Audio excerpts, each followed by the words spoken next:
Joining us now is Daniel Goleman. He's the many times best-selling author of books including Emotional Intelligence and the author of the brand new book, Focus, The Hidden Driver of Excellence.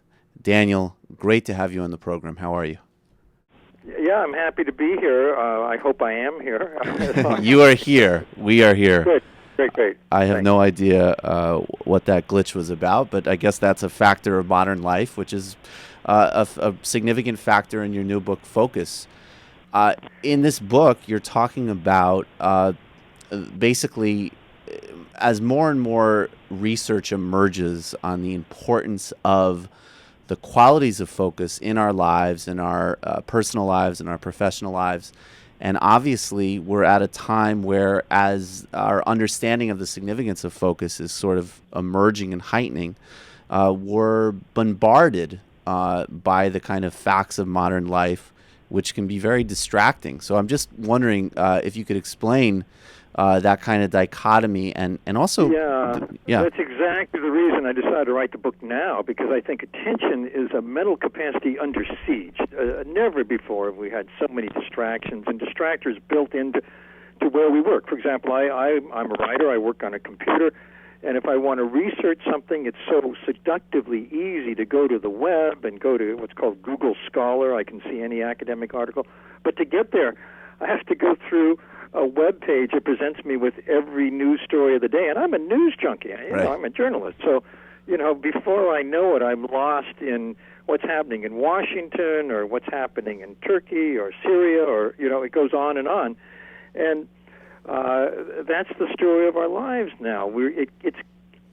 The technology is getting in the way of our ability to do what we want when we want, and to connect with people. You go to a restaurant, you see a couple at dinner, and they're both looking at their phones. So it's a different reality. That's why I thought it was so important to write about attention, its varieties, and how to use them well. what are the varieties of attention and focus? Well, as I got into the scientific literature on attention and our new understanding, because of our ability to image the brain while people are using different kinds of attention, which shows that they each have different circuits, I realized that there's a lot of varieties. There's, for example, orienting response. There's a new 6-second web site. It's called Vine, and it's gotten enormously popular. But 6 seconds is very short. And what those little segments on Vine are doing is triggering the orienting response, which wants to look at whatever is new and novel. But the orienting response works against our concentrated focus, which is where we get work done, where we think at our best, we remember things at our best, we connect things well, we plan, we make good decisions, we learn new material. It takes sustained focus. And sustained focus, in turn, is under siege by distractions and wandering off. And mind wandering, who needs an app or tech? Our minds are wired to wander off anyway. About 50% of the time, our minds are elsewhere. And it turns out that mind wandering is useful if you're trying to come up with some creative solution. That's the time we're going to get the new insight. But when we're trying to get our work done, it's not so useful. So I just felt it was helpful to understand the different kinds of attention, how to use them, when to use them. So that's really interesting. I want to get into that a little bit more. So there are these two types of attention you're highlighting there. And one is, and I think when we hear the word focus, that's usually where we go. We think of, I'm just going to shut everything else out. I'm going to get done what's right in front of me. I'm going to, finish this article. I'm going to, take this run. I'm going to have this conversation or do this monotonous work, whatever the case may be. And that's one thing. And that's clearly under siege for the reasons you outlined. And then on the other hand, there's this other part of attention that you're talking about where our minds need to wander and be flexible and kind of graze, and that's where creativity emerges from. And it strikes me that even though technologies are so distracting, in some ways technologies are also distracting us from that kind of open awareness too. In fact, they're just general distractors. They're compelling us to pay attention to what they want us to hear and know and and read. So I think we need to make more effort these days to strengthen our attentional flexibility and capacity, and there are ways to do it. I'm now an advocate of teaching kids basically lessons in the mental gym. You know, if you go to the gym and you lift weights, every time you lift a weight and every repetition strengthens that muscle a bit more. The same is true with the muscle of attention. If you can, I've been in a second grade classroom in Spanish Harlem, really down and out part of Manhattan. The kids there live in the projects next door. But the class is very calm and clear, and the reason is that every day they do this attention strengthener where these are second graders, so they have a little stuffed animal, they find a place to lie down, put it on their tummy, and as their tummy rises, they count 1, 2, 3 on the in-breath, and as it falls, 1, 2, 3 on the out-breath. It's a way of strengthening the muscle of attention. I'm going to recommend that to Sam. No, I'm sorry. Go ahead. We can all use it, that's for absolutely. Sure. Absolutely, but I think that it's gotten to the point where we need to help our kids get better at it. Yeah, so that's and it's interesting because it does seem like what your book is highlighting, obviously, that there is this kind of explosion of interest in things like mindfulness meditation, yoga, all of these different ways that people are kind of trying to figure out how to regain some kind of composure and control over the kind of madness of modern life. So I guess that makes sense. Yeah, exactly. And mindfulness and all of these methods like yoga reset the body physiologically. So you're actually better able to be calm and clear, which is the optimal state for anything. And, I'm a big advocate of making this kind of skill training available to everybody now. And that's fascinating. You would say that there's like a real this is the kind of cognitive emotional parallel of physical fitness, and that's a good way to think of it. I'm sorry, I didn't catch that. No, I was that analogy you were saying of using a kind of mental training or mental gymnastics. It makes me think of two things. That one, that in some ways we can start thinking of these things as really, we all kind of understand the need for physical fitness. So maybe we need to kind of have an understanding of like attention and focus fitness. Yeah. Well, I think it's time for mental fitness, and there are other kinds of attention that we need today. Some of them come under the framework of emotional intelligence, which I've written about for years. One is self-awareness, being able to tune into what's going on inside us, to sort out our thoughts and our feelings and get in touch with our gut sense of, what's the best thing I can do now, and is what I'm about to do in keeping with my sense of purpose and meaning and ethics. And, self-awareness is kind of an ethical rudder in our lives, and Lord knows we need that. It also turns out to be key to keeping ourselves calm under stress, or being able to recover quickly from getting upset, which is a definition of resilience. Then there's another kind, which I think is also under assault, and that's empathy, being able to tune into other people and sense how they feel, how they see the world, what they may need from us. Just old-fashioned concern is based on first noticing people and then empathizing, seeing what's going on in their world, and then if there's something that we can do to help them, being predisposed. Absolutely. And I think that that's actually been a real theme of your work for a long time, is kind of taking qualities that maybe, people might pejoratively dismiss of as being, quote, soft qualities, and actually saying, no, these are actually vitally important. And that kind of brings us to a recent column you wrote for the New York Times Opinionator, called "Rich People Just Care Less," which is pretty provocatively titled. And you started off by saying, you quote these lines that we use in social interactions to kind of describe arrogance or lack of empathy. You say, turning a blind eye, giving someone the cold shoulder, looking down on people, seeing right through them. And then you're basically saying that these metaphors of kind of condescending and dismissive behavior, they're actually being shown in certain research settings to be very real, and a driver in this case, more so perhaps than the technology factor, is people who perceive that they have the kind of upper hand in social power with the other person they're interacting with. Yeah, the research comes out of the University of California at Berkeley, and it's pretty disturbing. What it shows is that in face-to-face interactions, people who feel they have more social power, whether it's money or status, whatever it may be, actually pay less attention to the other person than that person is paying to them. And empathy is based on paying attention. So what this suggests to me is a kind of empathic tune-out. You know, there's less understanding of the other person's reality, of their experience. And that means there's no room for compassionate action, because you need that empathy in order to go the next step. And, I see this, I think we've all experienced it in one part of our lives or another. I think some of this is going on in Washington, to tell you the truth. Yeah, I mean, would you say, because I think what's interesting that's going on in Washington right now and kind of our modern politics, Dan, is I think that, I think there's radically strong disagreements, and I certainly in this show has pretty kind of strong views about the right policies to approach and the right kind of ways to tackle big issues. But I think what seems at least distinct to me, and I am a younger guy, I guess, but it seems like this kind of formalization in Washington and in certain strains of politics of saying, really greed is good, or we don't care about, or poor people should be punished, or we should cut food stamps, really, just in this kind of punitive and nasty way. It seems it's more at the kind of forefront.